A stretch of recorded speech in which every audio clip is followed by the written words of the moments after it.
Do you ever feel like life is slipping away? Maybe you're noticing it in small ways. A little less energy, the challenges of stairs, or perhaps it's something bigger, like a health scare that left you feeling vulnerable. Remember that time, 30 years ago, when you felt completely in control? That sense of agency, that feeling of being truly capable, it's precious. And letting go of it, even gradually, can steal the joy from your days, dimming the vibrant future you deserve. We're talking about something bigger than just aches and pains. This is about the quality of your remaining years, about preserving the spirit and dignity that define you. This video isn't about fixing what's broken, but about reclaiming your power, rekindling your inner strength, and building a life that reflects your wisdom and your joy. In the next few minutes, I'll share 7 simple yet powerful daily practices that can help you reclaim that feeling of being in charge and rediscover the richness of every day. Let's begin. The familiar click of the lock on her front door echoed the finality of it all. 78-year-old Margaret from Ohio stared at the mail piling up on her kitchen counter, a small mountain of bills and unopened letters. It felt heavier than usual, a physical weight mirroring the emotional burden she'd been carrying for months.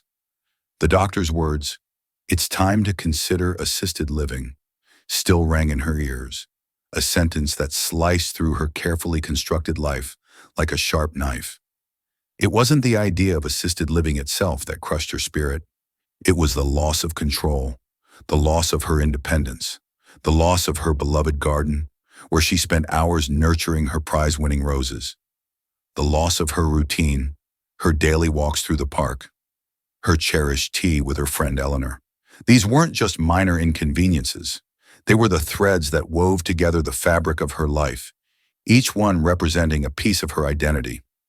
You see, the truth is, for many of us, aging isn't just a matter of wrinkles and aches. It's about the slow, sometimes imperceptible erosion of control. Control over our health, our finances, our daily routines. It's the quiet thief of joy, stealing away the sense of agency that defined our younger years. Have you felt that creeping loss? That subtle shift from feeling in charge to feeling helpless? Perhaps it's something small, a gradual decline in mobility that makes simple tasks feel monumental. Or maybe it's a major health event that shatters your sense of self-reliance. Margaret's story, however, is not simply one of loss. It's a story of resilience, a testament to the human spirit's incredible capacity to adapt and thrive. And it's a story we can all learn from. Because while the challenges of aging are real and deeply personal, the power to reclaim control, even in the face of considerable change, is within our grasp. Over the next few minutes, we'll explore 7 simple but profound daily practices that can help you rediscover your inner strength, your independence, and the joy of living a life on your own terms. We'll discover practical strategies to reclaim your power, one small step at a time, and to build a life that reflects your enduring wisdom and unwavering spirit. It's a truth universally acknowledged that aging brings challenges, but it doesn't have to be a battle fought alone. Robert, 78, from California, learned this the hard way. After a serious heart scare, Robert felt a wave of fear wash over him. Fear not just for his physical health, but for his independence. The thought of losing his ability to hike the trails near his home, to play chess with his friends at the community center, it was crushing. He felt like a ship tossed on a stormy sea, vulnerable and at the mercy of the waves. That vulnerability is something many of us experience as we age. It's not a sign of weakness, it's a natural response to uncertainty. But feeling vulnerable doesn't mean you're powerless. Robert discovered that the key to navigating these turbulent waters wasn't about eliminating the storm, but about strengthening his own vessel.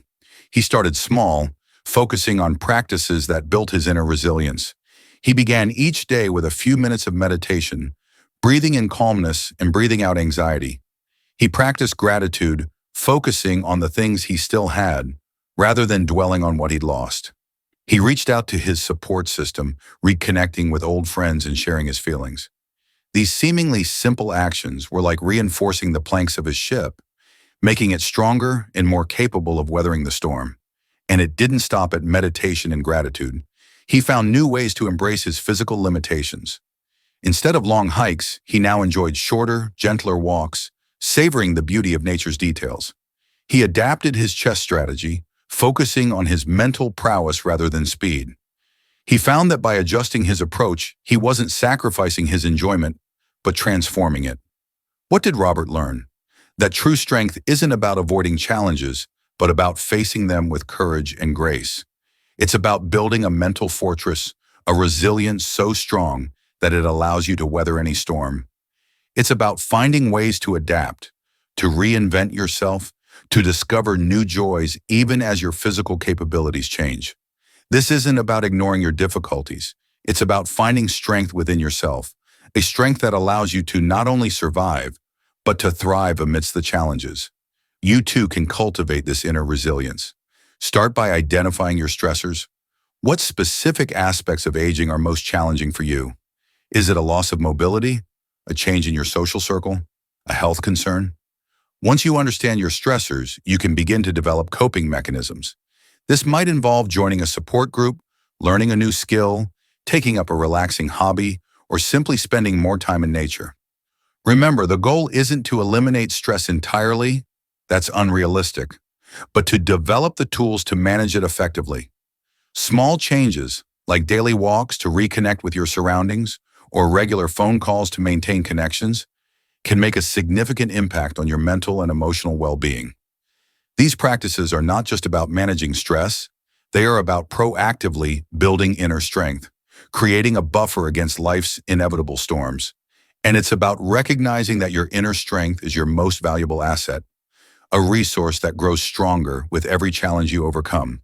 You've weathered countless storms throughout your life, proving your inherent resilience time and again. It's time to embrace that strength, to nurture it, and to use it to shape the next chapter of your life with purpose and grace. Agnes, 85 and vibrant as a bougainvillea in full bloom, sat on her porch in sunny St. Petersburg, Florida, a gentle breeze rustling through her silver hair.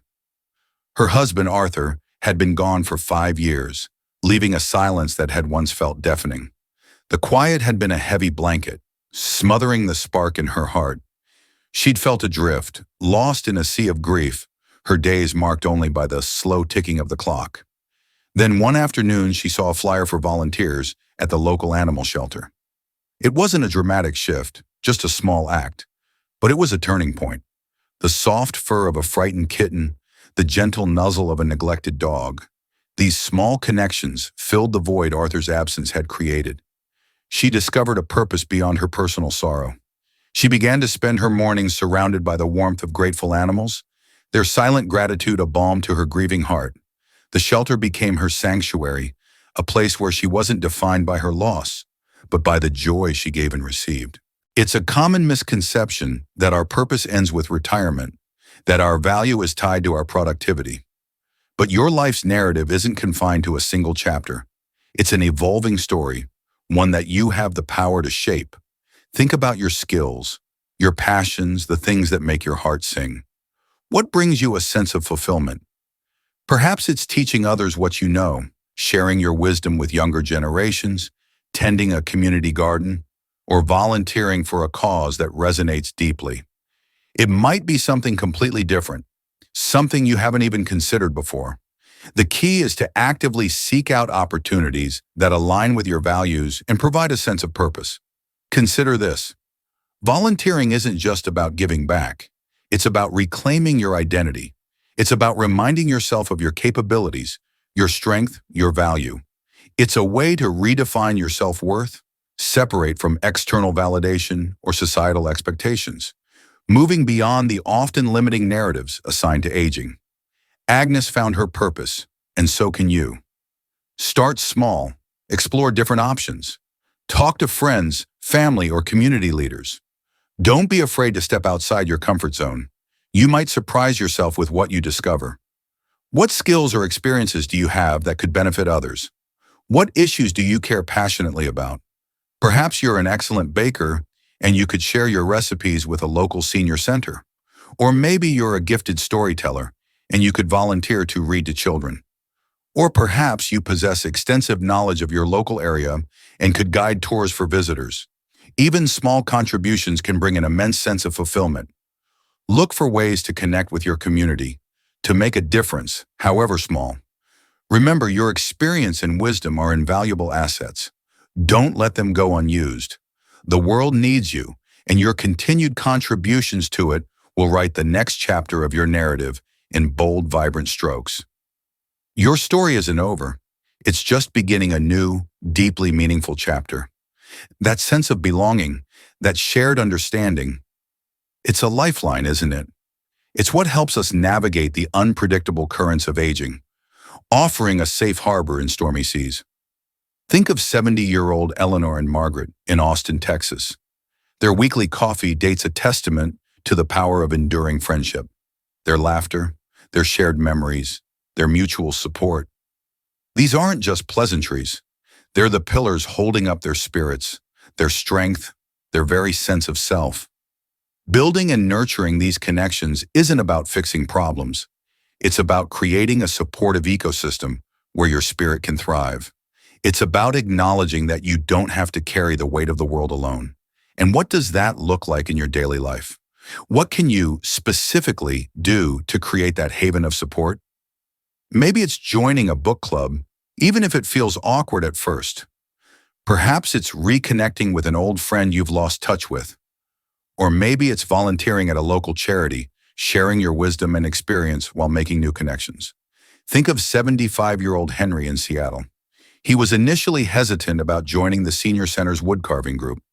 Yet within weeks, he had formed strong bonds with others who shared his passion, sharing stories, advice, and laughter. Now these men gather weekly, not just to carve wood, but to support each other through life's ups and downs. Those bonds create an invaluable web of support, a network that extends beyond simple camaraderie. It provides a shared history and a sense of belonging, an antidote to the isolating forces often associated with aging. The most impactful relationships often grow from the smallest seeds. A shared smile, a helping hand, a kind word. These gestures ripple outwards, creating a sense of unity and shared purpose. Reaching out, even when it feels difficult, can reap immense rewards. The benefits extend beyond emotional support. They create a sense of value, reminding you of your place within a vibrant community. So what steps can you take today to nurture these relationships? Perhaps it's a phone call to a loved one, or maybe it's inviting a neighbor over for tea. Even a simple act of kindness, like offering to help someone carry their groceries, can build connections that will support you through life's challenges. This week, focus on identifying one connection that you want to deepen, even if it's just spending a little extra time with a cherished friend or family member. And going forward, consciously cultivate these relationships as an ongoing practice, allowing them to become a source of strength and joy.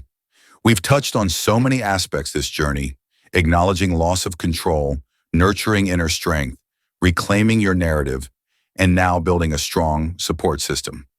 Remember Margaret and her roses.